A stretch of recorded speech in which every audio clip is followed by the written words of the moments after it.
With Comali start பண்ணதுலேருந்தே இது வரைக்குமே சக்ஸஸ்ஃபுல்லாக போயிட்டு இருக்கு. அதுலேயும் பார்த்தீங்கன்னா இப்போ சீசன் 5 ஸ்டார்ட் ஆகிருப்பாருங்க. இது ரொம்பவுமே நல்லா போயிட்டு இருக்குன்னு சொல்கிறாங்க. இதில் பார்த்தீங்கன்னா விடிவி கணேஷ் வந்து பார்ட்டிசிபேட் பண்ணியிருக்கிறாரு.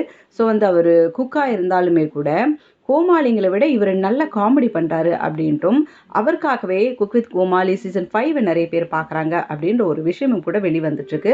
பட் அதையும் மீறி பாருங்களேன், விடிவி கணேஷ் எல்லை மீறாரா அப்படின்ற மாதிரியான ஒரு சர்ச்சையெல்லாம் வந்திருக்குது. விடிவி கணேஷ் வந்து எல்லா விதமான ஹவுஸ் கேதரிங்லேயும் வந்து இவர் கலந்துக்குவார் போல். அவர் கூப்பிட்றாங்களோ கூப்பிடலனாலும் இவர் போயிடுவாருன்னு நினைக்கிறேன். அப்படி தான் எனக்கு தோணுது. பட் இருந்தாலும் பாருங்களேன், லேடிஸ்லாம் வந்து அவர் கூட அன்கம்ஃபர்டபுளாக இருக்க மாதிரி ஃபீல் பண்ணுறாங்க அப்படின்ற ஒரு விஷயமும் வந்துட்டுருக்கு. எதுவாக இருந்தாலும் மற்றவங்களை காயப்படுத்தாமல், மற்றவங்களோட மனசை கஷ்டப்படுத்தாமல் ஒரு என்டர்டெயின்மெண்ட் இருந்தால் ஓகே. பட் இருந்தாலும் கூட லிமிட்ன்றது ரொம்ப முக்கியம். ஒரு எல்லைன்ட்டு எல்லாத்துக்கும் இருக்குது, அதுன்றது ரொம்ப முக்கியம் அப்படின்ட்டு நிறைய பேர் ஷேர் பண்ணிட்டு வராங்க சோஷியல் மீடியாவில். நாட் ஓன்லி கேர்ள்ஸ், எல்லாருமே வந்து விடிவி கணேஷோட இருக்கிறத அன்கம்ஃபர்டபுளாகவே ஃபீல் பண்ணுறாங்க அப்படின்ற ஒரு விஷயமும் வெளிவந்திருக்கு.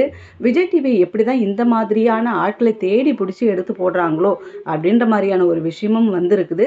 ஸோ உண்மையிலே வந்து விடிவி கணேஷ் வந்து எல்லை மீறினாரா இல்லையா அப்படின்றத இனி வரும் நாட்களில் கண்டிப்பாக நம்ம வந்து தொடர்ந்து தெரிஞ்சுக்கலாம்.